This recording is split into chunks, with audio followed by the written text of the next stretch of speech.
Shalom, saudaraku yang kekasih dalam Kristus. Pagi hari ini sudah segar kembali. Segar kembali. Ya, Tuhan kasih kita sehat dan segar, saudaraku ya. Tuhan kita itu Allah yang sungguh luar biasa, saudaraku ya. Sehingga dalam situasi apapun, kalau kita ini mengandalkan Tuhan, kita pasti terpelihara dengan sangat baik. Tapi sayang, seringkali kita ini rada lengah, kita rada kurang teguh, sehingga terkadang iblis punya kesempatan untuk mengerjakan sesuatu. Dia berkarya dan memberikan pertolongan kepada, memberikan serangan-serangan kepada kita semua. Itu sebabnya biarlah saat ini kita mau belajar untuk boleh tetap ada di dalam Tuhan. Hari ini kita mau lanjut belajar lagi apa yang sudah kita pelajari minggu lalu. Kita akan baca dalam kitab 1 Tawarikh 21 ayat 1 sampai 4. 1 Tawarikh 21 ayat 1 sampai 4. Iblis bangkit melawan orang Israel, dan ia membujuk Daud untuk menghitung orang Israel. Lalu berkatalah Daud kepada Yoab dan kepada para pemuka rakyat, "Pergilah, hitunglah orang Israel dari Beersheba sampai Dan, dan bawalah hasilnya kepadaku supaya aku tahu jumlah mereka." Lalu berkatalah Yoab, "Kiranya Tuhan menambahi rakyatnya 100 kali lipat daripada yang ada sekarang, ya Tuanku Raja. Bukankah mereka sekalian hamba-hamba Tuanku? Mengapa Tuanku menuntut hal ini? Mengapa orang Israel harus menanggung kesalahan oleh karena hal itu?" Namun titah raja itu terpaksa diikuti oleh Yoab. Maka pergilah Yoab menjelajahi seluruh Israel, kemudian kembali ke Yerusalem. Ayat 7 dan 8. Tetapi hal itu jahat di mata Allah, sebab itu dihajarnya orang Israel. Lalu berkatalah Daud kepada Allah, "Aku telah sangat berdosa karena melakukan hal ini. Maka sekarang jauhkanlah kiranya kesalahan hamba-Mu, sebab perbuatanku itu sangat bodoh." Amin. Saudara, kita akan belajar dari topik ayat yang kita baca ini. Dikatakan iblis bangkit melawan orang Israel, dan ia membujuk Daud. Membujuk untuk apa? Untuk sensus, untuk ngitung berapa pasukan yang ada, orang yang bisa berperang, rakyatnya ada berapa. Saudara, saya topik yang pertama yang ingin saya angkat adalah satu, iblis itu selalu cari titik lemah kita. Hati-hati saudaraku ya, iblis selalu cari titik lemah kita. Kenapa saya katakan itu, saudara? Ini kalau kita pelajari, Daud itu pada saat di 1 Tawarikh 21, Daud itu sudah ada di posisi nyaman, posisi aman, posisi enak. Kalau minggu lalu saya ajak Anda di pasal yang ke-20, bagaimana raja-raja berperang dan orang-orang Daud mengalahkan banyak negara tetangga. Bahkan bukan hanya itu, Goliat yang sudah dikalahkan oleh Daud, dia punya punya keluarga. Dan keluarganya ini muncul satu demi satu. Dan yang muncul itu semuanya sudah dikalahkan oleh orang-orangnya Daud. Jadi Daud ini dalam keadaan mapan, saudaraku ya. Iblis itu selalu mempelajari titik lemah kita. Anda tahu titik lemah Anda di mana? Saya tanya, Anda tahu titik lemah Anda di mana? Itu pertanyaan. Kalau iblis belajar mempelajari titik lemah kita ini harus tahu titik lemah kita di mana. Kalau iblis saja cari kelemahan kita tidak sadar di mana titik lemah kita, itu sangat bahaya, saudaraku ya, sangat bahaya. Saya katakan posisi Daud itu sedang dalam keadaan cemerlang, berhasil, enak, aman, nyaman, mapan. Kenapa? Coba lihat, saya sebut aja ya, lihat perjuangannya Daud. Mulai dari mengalahkan Goliat. Wah, itu Daud sudah mulai booming, saudaraku ya.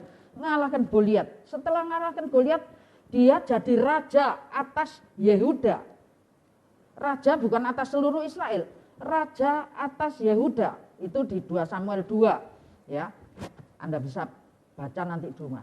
Terus tidak lama kemudian di 2 Samuel 5 itu Daud diangkat oleh seluruh orang Israel menjadi raja atas seluruh Israel. Jadi sudah mengalahkan Goliat, itu mulai booming, lalu mulai jadi raja atas Yehuda.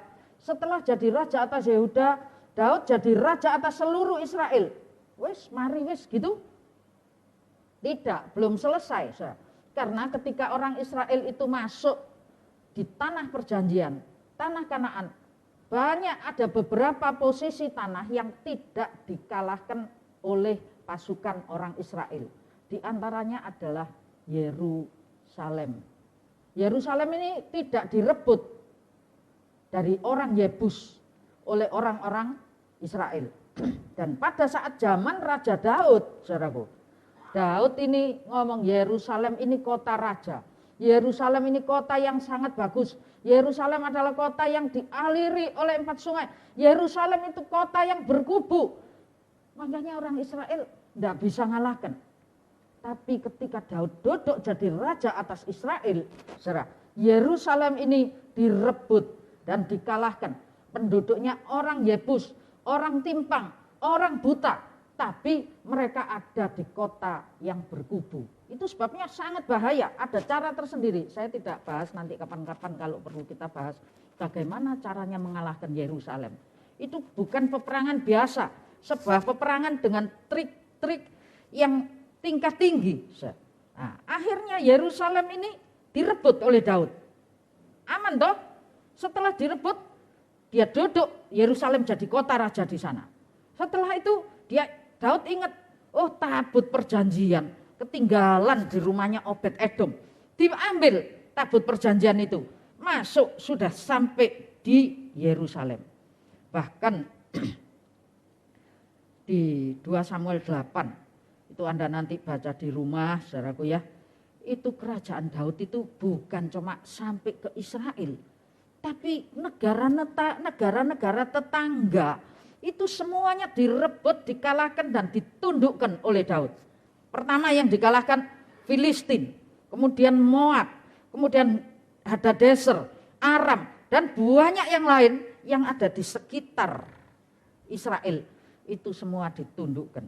Berarti saya ingin katakan Daud berjaya. Amin.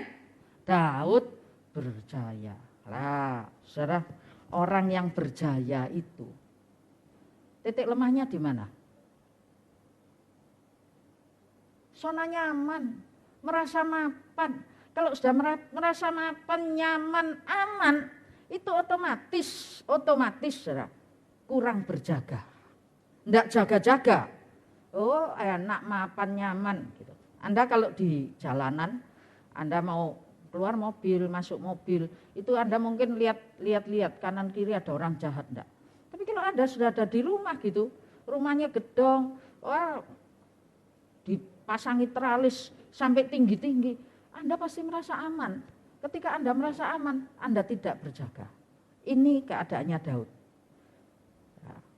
Rasa nyaman dan kurang berjaga. Itulah sebabnya, saudaraku ya, itulah sebabnya iblis tahu titik lemah Daud pada saat itu. Titik lemahnya Daud tidak berjaga. Daud ada di posisi tinggi sehingga ya kapan lagi ego ini diangkat tinggi-tinggi, saudara. Loh, kamu loh, lihatin. Kamu sudah menang atas ini. Kamu sudah berhasil atas itu. Kamu sudah ini, kamu sudah ini. Baru ini bulan lalu ya, saya reuni waktu kuliah itu kita adakan reuni. Ketika reuni Anda kalau tahu apa yang terjadi? Orang-orang yang berhasil itu, wah satu demi satu lagi, itu semuanya pamer keberhasilan. Pamer keberhasilan, merasa aman, merasa nyaman, merasa wah. Nah, ketika kita merasa tinggi, ketika kita merasa sudah sukses, ketika kita merasa mapan, hati-hati, ego kita itu diangkat tinggi-tinggi. Itulah sebabnya kalau Anda, ini yang kita lihat ini, iblis bangkit melawan orang Israel. Kalau Anda baca di 1 Samuelnya, iblis itu bukan bangkit melawan, kok aneh ya, ada kalimat yang berbunyi apa? Bangkitlah murka Tuhan. Bangkitlah pula murka Tuhan atas Israel. Lalu ya, bangkit murka Tuhan. Lalu apa? Terhadap orang Israel. Nah, ayat menuliskan ia menghasut Daud untuk melawan mereka. Nah, lalu memerintahkan untuk pergi menghitung. Saya tanya saudaraku, orang tahu kekuatan itu bagus enggak? Ada ayat lain di Amsal Sulaiman mengatakan, kalau engkau pergi berperang, engkau harus tahu kekuatanmu seberapa, engkau harus tahu kemampuanmu seberapa. Jadi sebenarnya menghitung ini salah enggak? Enggak salah, menghitung ini enggak salah, saudaraku. Kenapa jadi salah? Nah, di ayat di 1 Samuel mengatakan Tuhan murka, lalu menyuruh Daud. Sebetulnya kalau ayat itu mau dicari lagi akarnya supaya Anda nanti kalau baca di rumah enggak bingung. Bangkitlah iblis menghasut Daud, menghasut Daud ya. Iblis bangkit melawan Daud, lalu menyuruh Daud, menghasut Daud untuk menghitung. Sebetulnya bukan, saya ingin mengatakan iblis itu selalu bekerja, menumpang, Anda tahu ya, menumpang di titik lemah kita. Bisa ngerti saudaraku ya. Hari itu Daud merasa, wah aku sudah perang, sekarang sudah selesai pekerjaanku.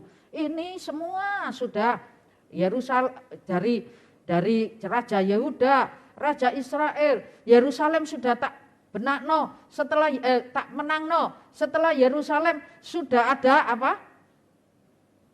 Tabut sudah tak rebut, sudah tak taruh ini sudah sini ini semua. Anda tahu, ketika itu iblis itu menumpang, menjadi penumpang gelap. Dan bukan hanya menjadi penumpang gelap, kalau penumpang gelap tidak bisa mengendalikan, menjadi sopir gelap yang menuntun, memimpin, bahkan mengendalikan kehidupan Daud. Menghitungnya tidak salah, yang jadi salah itu apanya? Sombongnya, saudaraku ya. Daud merasa sombong, sudah mapan, sudah ini, sembarangnya sudah beres, semuanya sudah tidak ada beban lagi. Itu sebabnya ketika merasa tidak punya perjuangan lagi, ketika merasa bahwa dirinya sudah nyaman dan mapan, iblis menjadi sopir gelap. Anda kalau tahu ya, ini ayat yang kita baca ini, iblis menjadi sopir gelap dan menghasut, mengarahkan Daud. Ingat ceritanya Yudas, maka Yudas itu, iblis itu lalu merasui Yudas. Artinya Yang dikerjakan oleh Yudas itu bukan karepnya Yudas, bukan maunya Yudas, tapi dikuasai oleh keinginan dan kehendaknya iblis.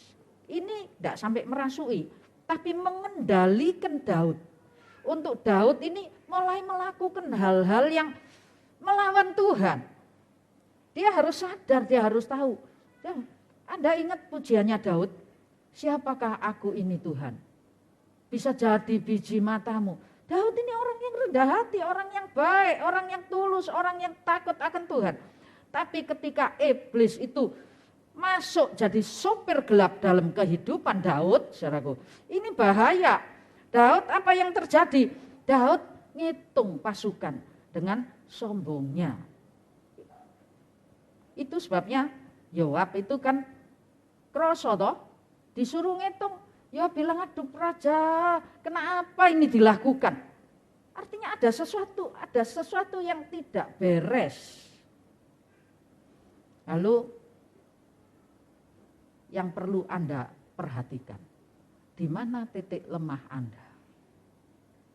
Jangan beri kesempatan kepada iblis untuk menunggangi kehidupanmu, sehingga karena titik lemahmu itu ada di situ, iblis itu lalu mengendalikan. Tolak itu semua.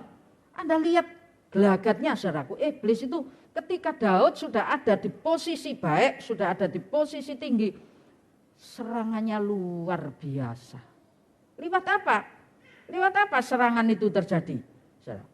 Kalau tadi lewat Goliat sudah menang, sudah ini, sudah apa. Daud itu loh diserang sama iblis. Kalau yang kita baca ini hari ini adalah menghitung pasukan. Tapi Daud ini dikerjai iblis bukan cuma menghitung pasukan saja. Anda tahu setelah Daud ada di posisi baik, perjinahan terjadi. Seringkali orang itu, Anda pernah lihat barangkali tetangga atau kenalan. Saya ada family yang ketika muda mereka berjuang, dari muda, rumah-rumah lah istilahnya, dari nikah, punya anak 1, punya anak 2, punya anak 3, anaknya 4. Pada saat mereka anak-anak ini kecil, mereka berjuang, bekerja dengan susah payah. Setelah anak jadi besar, saudaraku ya, ini nyeleweng.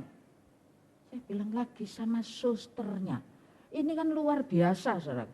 Terus sampai hari ini hancur semua. Harusnya sudah enak, sudah mapan. Ketika perjuangan itu dijalankan, mereka baik-baik saja. Tapi ketika mereka ada di posisi mapan, ketika mereka ada di posisi nyaman, mereka kurang berjaga dan kena. Satu rumah itu akhirnya tidak karu-karuan. Banyak kita yang kenal itu ngomong, lah yo wayai enak, wayai terima buahnya, perjuangannya dari muda, waktunya terima hasil. Iblis tidak seweneng, saudaraku, Anda terima hasil. Itu sebabnya digenjot. Ini Daud ini waktunya terima hasil. Sudah berjuang sekian lama, waktu terima hasil. Tapi terjadi perjinahan. Bukan hanya itu, setelah perjinahan terjadi kekejian. Uria loh dibunuh, suaminya Betseba, dibunuh di peperangan di Pakakno.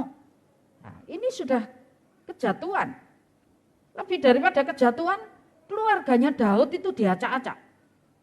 Benar enggak keluarganya Daud diacak-acak? Apa yang terjadi?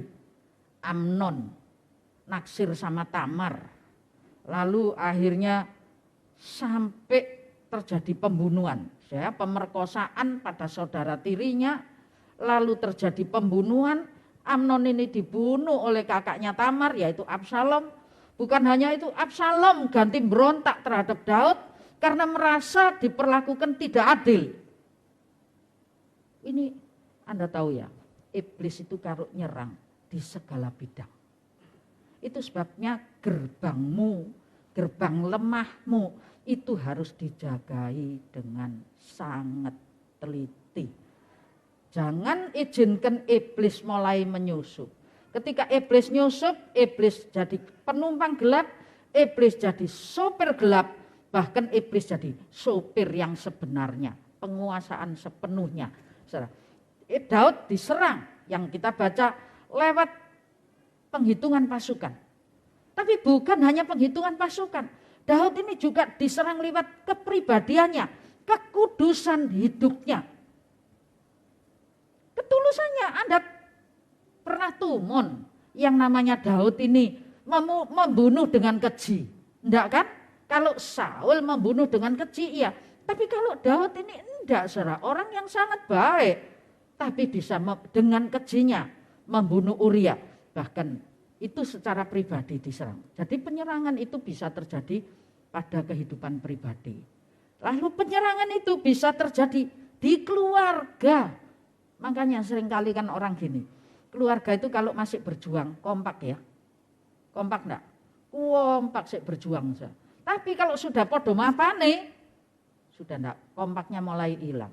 Setelah kompaknya mulai hilang, mulai terjadi apa? Perpecahan. Ketidakrukunan, ndak akor, bahkan tunjuk-tunjukan, bahkan bunuh-bunuhan, saling menjatuhkan. Ini bahaya, saudara. Anda lihat ini, ingat ceritanya Musa.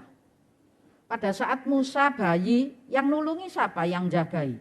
Miriam, saudaraku, jaga naruh di air, lalu ditutno. Setelah diikuti, ada putri Fir'aun turun, ada putri Fir'aun diambil. Ini Miriam yang nulungi Musa untuk dicarikan penyusu yang menyusui Musa. Itu pada saat sengsara. Tapi pada saat sudah enak, pada saat Musa sudah jadi pemimpin atas Israel, Anda mesti ingat apa yang terjadi. Musa sudah jadi pemimpin besar, Miriam dan Harun yang tadinya selama itu mendukung Musa, terjadilah perpecahan. Miriam bilang, di bilangan ya, di bilangan 12 nanti dibaca di rumah. Mosok kepada Musa tok Tuhan itu berbicara. Bukankah kepada kita Tuhan juga berbicara? Artinya bukan Musa saja pemimpin. Kita ini juga pemimpin-pemimpin. Tuhan itu juga ngomong sama kita. Mulai muncul perpecahan. Hati-hati saudaraku. Iblis mencari titik lemah. Meneliti titik lemahmu. Dan bukan hanya meneliti titik lemah. Tapi iblis mulai menyusup dengan jadi penyusup, penumpang gelap, jadi sopir gelap. Tapi terus lagi jadi pengendali kehidupanmu. Dan ketika iblis jadi pengendali dalam kehidupanmu, iblis itu tidak biarkan kamu enak kelihatannya. Dirusak semuanya. Semuanya dirusak. Mulai kehidupan pribadinya Daud. Orang yang baik kayak gitu. Waduh, bisa sampai bunuh Uria. Lalu bukan hanya itu. Wah, sudah pribadinya sudah tidak karuan. Lalu keluarganya dihancurin. Entek-entekan ini saudara. Bayangin Daud yang sudah duduk jadi raja. Dia harus jalan meninggalkan tahtanya. Meninggalkan kota raja. Bukan dimusuhi orang lain. Karena dikejar dan hendak dibunuh oleh anaknya sendiri. Awas, tetap berjaga. Amin. Tetap berjaga. Jangan izinkan iblis. Tuhan bilang dalam Injil Matius, lawanlah iblis, maka ia akan lari daripadamu. Ini orang yang dalam keadaan sukses seperti itu. Tapi ada banyak cara. Ketika orang dalam keadaan susah, iblis juga numpang di atasnya. Loh, kamu lah tidak dicintai Tuhan toh. Loh, Tuhan meninggalkan kamu toh. Loh, ada macam-macam, saudara. Nah, jadi mari biarlah kita mau belajar supaya, halo, Anda tahu titik lemah Anda? Tahu titik lemah bukan untuk dilemah-lemahkan terus. Tahu titik lemah untuk dipasang gerbang. Amin. Pasang berjaga-jaga, pasangi gerbangmu supaya di titik lemahmu itu tidak terjadi penyerangan-penyerangan oleh kekuatan kuasa yang lain. Kemudian bagian yang kedua, saudaraku ya, ini Nanti kita lihat solusinya di ayat, beberapa ayat. Egonya Daud ketika ini, egonya Daud mulai muncul. Nah, orang yang egonya muncul, kalau Amsal katakan orang sabar itu bisa menguasai, mengalahkan lebih besar dari orang yang mengalahkan kota. Betul? Artinya bukan kesabarannya saja, orang yang bisa menguasai dirinya, bisa mengendalikan dirinya, tidak meletup-letup, tidak meledak-ledak, itu bisa jadi lebih besar daripada pahlawan yang besar. Artinya pahlawan terbesar adalah ketika orang bisa mengendalikan dirinya sendiri.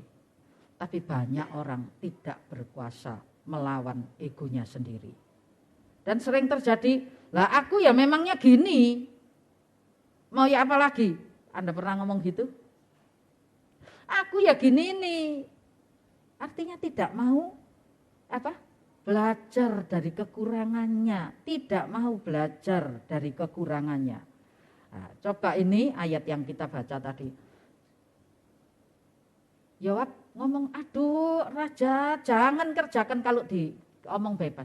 Ojo ngitung gitulah, ada apa sih raja ngitung. Sudahlah Tuhan berkati pasukan ini jadi 100 kali lipat. Ini kan Yoab ngelulu saudaraku ya. Iya kan? Lalu nanti ini yang 100 kali lipat ini, yang sekarang ini hamba Tuanku. Yang 100 kali lipat itu juga jadi hamba Tuanku. Tapi hindarkanlah perbuatan ini ya raja.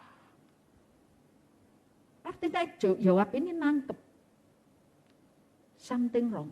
Raja ini kok mendadak jadi sombong gini ya. Raja ini kok mendadak jadi haus kekuasaan. Raja ini kok mendadak, hati-hati saudara. Ego kita itu sering membawa kita naik tinggi. Aku enggak mau kalah. Aku jangan dikalahkan. Ini bahaya. Akhirnya hidupnya tidak memperhitungkan. Ini Daud ini bukan egois loh. Daud ini orang baik. Tapi ketika pengendalian dirinya dikendalikan, iblis kan yang tadi mengendalikan, betul? Iblis yang menjadi pengendali.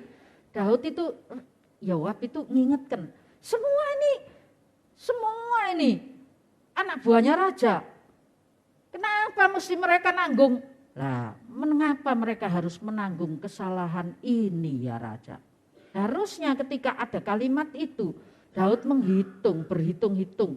Dengan perbuatanku, seluruh rakyat Israel ini jadi korban. Saudara tahu, orang yang sudah egonya diangkat tinggi-tinggi, dia hanya hidup untuk kepentingannya sendiri. Sudah tidak lagi mempertimbangkan kepentingan dan keperluan orang lain. Daud wajib enggak mempertimbangkan keperluan rakyatnya? Harus. Tapi ini tidak diperhitungkan. Pokoknya aku mau gini. Itu. Hati-hati saudaraku ya. Hati-hati supaya kita ini tidak jadi seperti itu. Yang berikut saudara, dari ego ini, apa yang terjadi? Tidak mau terima nasihat. Benar enggak?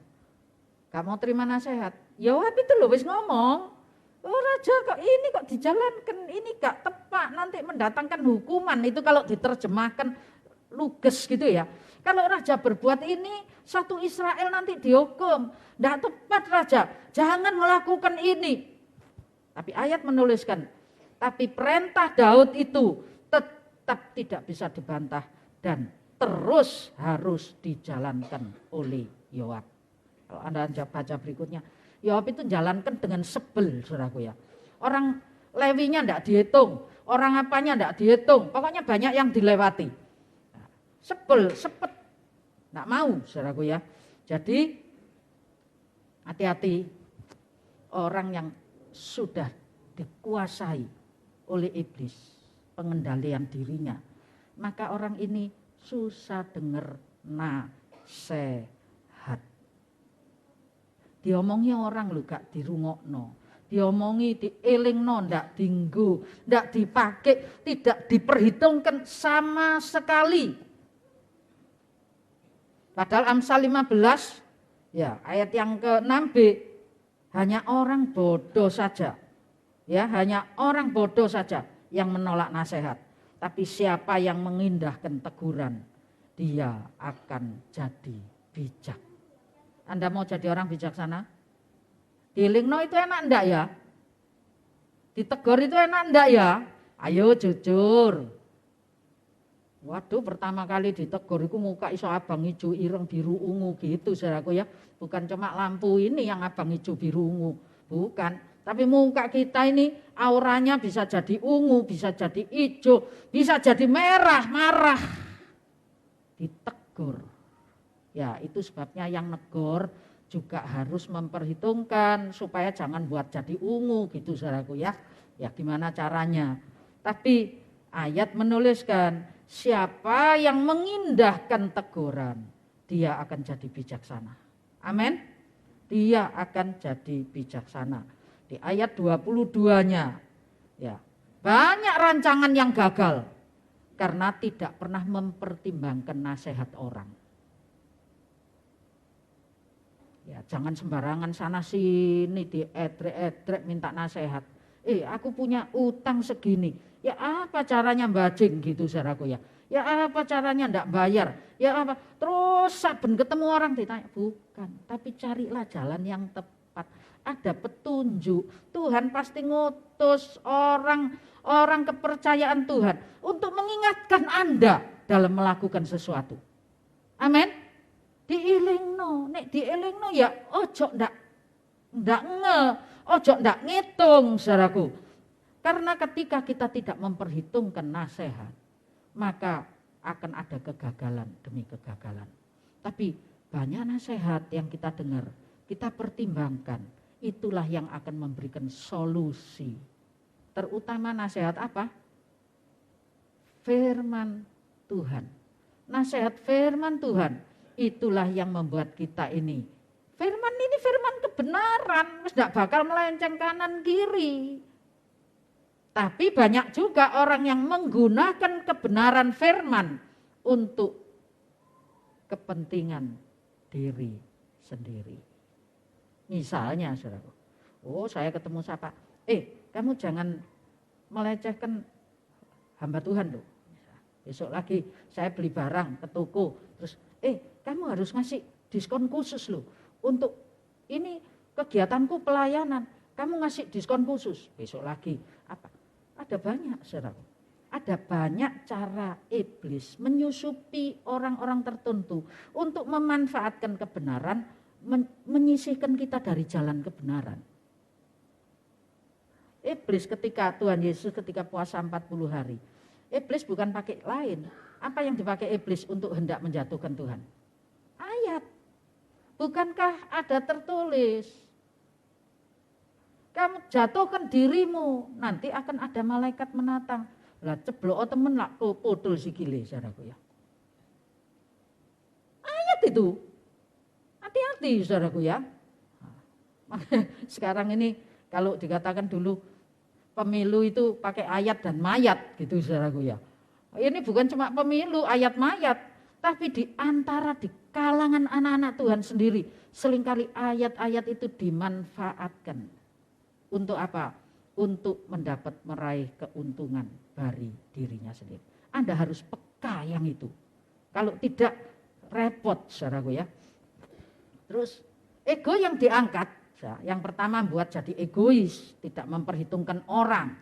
Semua hidup hanya untuk kepentingannya sendiri, tidak peduli mengorbankan rakyatnya, tidak peduli mengorbankan Uria.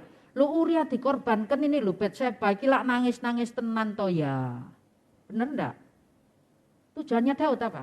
Kamu lek nangis-nangis tenan tak pek. Lu ini bahaya itu saudaraku ya. Mengorbankan yang lain untuk kepentingan sendiri, itu egois. Lalu tidak mempedulikan orang. Lalu yang berikut apa? Ini tidak mau dengar dielingno gak kena. Halo. Jangan jadi orang yang gak kena dielingno ya. Amin. terima setiap nasihat. Nanti kalau ada khotbah, oh iku nyindir aku, iku aku yang disendir. Itu mesti tahu persoalanku, padahal belum tentu tahu persoalan, saudaraku. Kalau Anda datang bertamu di sebuah ibadah gitu ya, di gereja atau di sebuah ibadah, enggak kenal enak ngomong. Gini kenal, padahal enggak tahu misalnya, dianggap tahu. Jadi terima, kalau ada nasihat itu jangan cuma cari kambing hitam. Dibuka hati ini untuk diterima. Akhirnya orang yang egonya tinggi ini terlalu pede. Anda tahu ya, terlalu pede. Orang yang pede itu bagus loh. Orang nggak percaya diri nih lah, mau gini wedi keliru, mau gitu wedi keliru. Mau makan aja takut keliru. Mau masukkan makanan sendok di makanan di mulut ini bener mulut tak? Ngono saudaraku ya. Takut keliru, saking enggak pedenya. Tapi terlalu pede yang berlebihan, percaya diri yang berlebihan. Mempercayai diri sendiri yang tidak sehat, itu bahaya. Amin. Ini terlalu pede, enggak sehat. Sehingga ada perkataan jawab, ada peringatan, dia tidak peduli, saudaraku. Yang dia mau, dia lakukan segalanya. Dia kekurangan itu tidak peduli, gitu ya. Tidak bisa lihat realita yang sebenarnya. Orang yang terlalu pede, saudara. Wah, saya ketemu sama taci-taci. Gemuk, saudaraku ya. Gemuk. Saya ini gemuk, itu lebih gemuk 2,5 kali barangkali. Wah, pakai baju mini. Warnanya merah. Wah, potongannya sininya you can see. Anda bisa lihat, gitu ya. Terus di satu pesta dia nyanyi di mimbar, sumbangkan suaranya. Ada satu orang itu yang di tiap pesta berapa tahun yang lalu itu selalu tampil, selalu nyanyi dengan pakaian yang luar biasa, padahal lemune ya ora karuan, gitu saudara. Ketemu dia pada saat dia turun, ya Pak, aku cantik ya, pakai ini, cantik ya, gini saudaraku. PD yang tidak sehat. Bahaya PD yang tidak sehat ini. Benar enggak? Daud pede enggak sehat. Yunus pede enggak sehat. Percaya diri. Dia tahu betul kalau dia salah. Enggak sehat. Tapi dia enggak mau dibenarno. Enggak mau dibetulno. Padahal orang yang mau terima nasihat itu bisa jadi orang yang belajar. Ketika Saul, orang-orang bernyanyi, kamu menang 1000, Daud menang 100. Realita enggak itu? Realita. Saul tidak bisa lihat realita. Yang Saul lihat, waduh panas hati, kenapa ya gitu. Padahal kalau Saul lihat realita, Saul bisa belajar dari kekurangannya. Anda ingat Yesaya 14. Kita ini tiap pagi harus duduk di bawah kaki Tuhan. Membuka telinga untuk belajar terus kepada Tuhan. Amin. Anda mau belajar kepada Tuhan?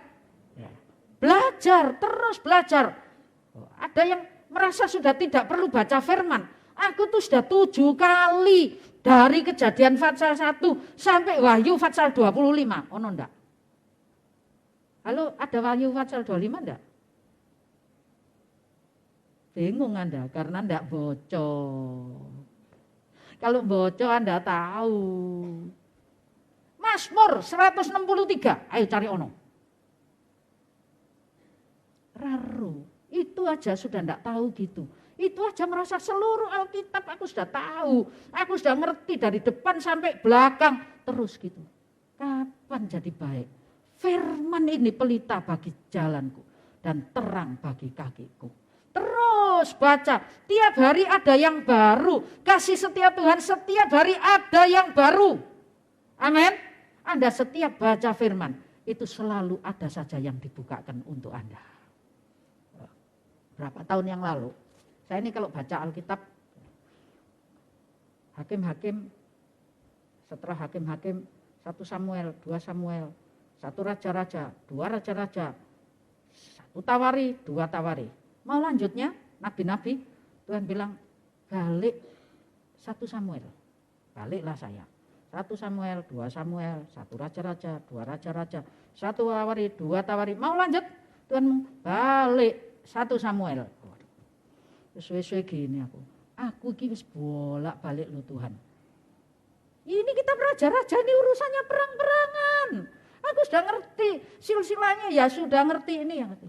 Padahal kalau mau jujur ngomong, setiap kali baca itu Tuhan bukakan yang baru. Setiap kali baca Tuhan bukakan yang baru. Ada pesan khusus yang Tuhan mau katakan kepada kita. Nurut aja saudaraku, dengar, baca. Jangan berhenti baca firman. Amin. Jangan berhenti baca firman. Anda boleh dengar khotbahnya mana aja. Sak dunia dengar no. Tapi kesederhanaan firman Allah tidak boleh ditinggalkan. Amin. Tetap baca. Ya sekarang mata-mata kita ini sekarang dibiasakan dengan gadget. Kalau baca pakai Alkitab kok jadi buruk ya? Enggak apa-apa wis kadung gitu biasa. Ya tetap aja memang beda saudaraku. Kalau pakai Alkitab kita itu bisa ngorek-ngorek, bisa distabilo, bisa digarisi, bisa dikeliri, terus bisa ingat tempatnya. Tinggal bolak-balik, oh tempatnya yang di situ. Ada saja berkatnya. Tapi kalau digat-gat bisa melayu dewe, gak eling gene saudaraku. Tapi ya oke, asal baca, jangan tidak baca. Amin. Itu tempat nasihat. Lalu itu tempat nasihat. Itu sebabnya jangan biarkan dirimu puas diri. Sudah merasa sudah tahu, sudah merasa sudah ngerti, lalu arogan. Aku sudah lebih dari itu. Akhirnya ingat siapa? Putra Fajar. Bintang timur. Allah mau dikalahkan dengan naik ke tempat yang lebih tinggi dan lebih tinggi lagi. Bahaya saudaraku. Nah, lalu ngatasinya gimana? Jadi ada 2 poin ya. Poin pertama, Anda harus tahu titik lemah. Anda harus bisa menguasai ego Anda. Ego ini tidak peduli orang lain. Hidup untuk diri sendiri. Lalu tidak bisa dielengno, tidak bisa diomongi, tidak mau belajar lagi, sombong merasa diri paling. Itu harus ditundukkan dan dikalahkan. Ingat 1 Petrus 4 ayat 7, ayo Bu baca Bu.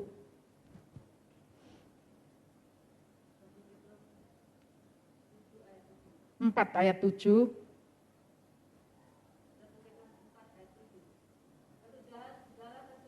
Sudah dekat. Karena itu kuasailah dirimu dan jadilah tenang, supaya kamu dapat berdoa. Kesudahan segala sesuatu sudah dekat. Anda sadar enggak kesudahan segala sesuatu sudah dekat? Halo? Kiamat itu di depan moto, saudaraku. Itu sebabnya, apa resepnya? Penguasaan diri. Penguasaan diri ini termasuk sadar akan kekurangan. Dan bisa mengendalikan ego. Tidak mengizinkan iblis menjadi sopir gelap yang menguasai diri kita. Kesudahan segala sesuatu. Ini wis cedek. Kesudahan segala sesuatu sudah Dekat. Sudah apa? Dekat. Itu sebabnya penguasaan diri. Kita harus tahu titik lemah kita di mana dan kita juga harus jaga supaya ego kita tidak ditunggangi oleh kuasa yang lain. Dan Anda harus tahu penguasaan diri. Ingat berapa tahun yang lalu kita belajar tentang buah roh? Adalah buah terakhir. Buah ke-9 dari 9 buah roh. Dan itu akan terjadi ketika kita sudah bisa menguasai buah pertama, kedua, ketiga. Bisa menghasilkan keempat, kelima. Baru penguasaan diri itu bisa. Buah roh. Anda punya buah roh? Halo? Galati 5 itu. Ya, Galati 5. Buah-buah roh. Panjang sabar dan lain sebagainya. Anda harus punya buah roh. Untuk bisa punya buah roh. Kedekatan Anda. Ya, ini dikatakan tadi 1 Petrus 4, kuasai diri dan jadi tenang. Supaya apa? Bisa berdoa. Anda bisa berdoa? Lu angel lu sekarang sembahyang kusuk ibu saudaraku. Kalau dulu Anda bisa sembahyang kusuk, oh terima kasih Tuhan, puji Tuhan, haleluya Tuhan baik, terima kasih Tuhan. Sekarang baru duduk, terima kasih Tuhan, telepone muni. Sopo sih tak delok isik gitu.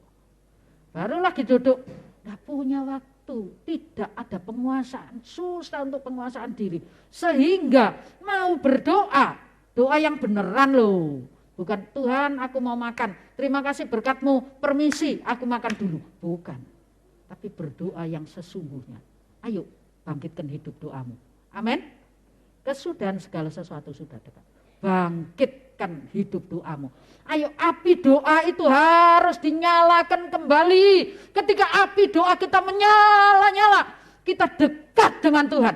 Ketika kita dekat dengan Tuhan, kita bisa berbuah-buah roh yang bagus.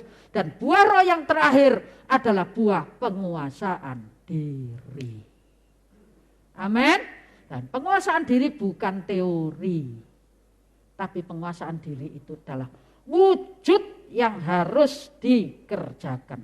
1 Petrus 5, 1 Petrus 1, 2 Petrus 1 ayat 5 sampai 7. 2 Petrus 1 ayat 5 sampai 7. 2 Petrus 1 ayat 5 sampai 7. Justru karena itu, kamu harus dengan sungguh-sungguh berusaha untuk menambahkan kepada imanmu kebajikan, dan kepada kebajikan pengetahuan, dan kepada pengetahuan penguasaan diri, kepada penguasaan diri ketekunan, dan kepada ketekunan kesalehan, dan kepada kesalehan kasih akan saudara-saudara, dan kepada kasih akan saudara-saudara, kasih akan semua orang. Ya, saudara, ya, penguasaan diri itu timbul ketika kita punya iman, mengusahakan iman, lalu kebajikan, dan menambah dengan pengetahuan. Baik tanpa pengetahuan, baik apa jelek? Tidak ada dasar benernya. Kadang-kadang kita bertujuan baik, orang terima tidak baik. Kadang-kadang kita melakukan nurut kita baik, tapi sesuatu yang baik itu mematikan orang lain. Nah, ini tidak benar, saudara. Iman, kebajikan, lalu kebajikan harus punya dasar pengetahuan. Setelah itu penguasaan diri, dan penguasaan diri ini diterapkan katanya dengan tekun. Halo? Tekun untuk penguasaan diri, bukan sehari menguasai diri, besok enggak, sehari menguasai diri, besok loss control. Enggak ada, saudara ya. Setelah itu baru kasih kepada saudara-saudara, dan kasih kepada kesalehan, lalu kasih kepada saudara, dan kasih kepada semua. Ayat penutup, Mazmur 16 ayat yang ke-7. Mazmur 16 ayat yang ke-7. Aku memuji Tuhan yang telah memberi nasihat kepadaku. Ya, pada waktu malam hati nuraniku mengajari aku. Ya, aku bersyukur. Anda bersyukur kepada Tuhan. Karena Tuhan selalu memberikan nasihat kepada kita. Anda kalau salah dielingno ndak sih? Sama Tuhan diingetno ndak? Diingetno kadang-kadang awan gini kita ngeyel, saudara. Tapi ketika malam kita diem, ambil saat teduh sejenak, nuraniku yang mengajari aku untuk taat kepada firman, untuk taat kepada nasihat Tuhan. Amin. Ayo bangkit berdiri.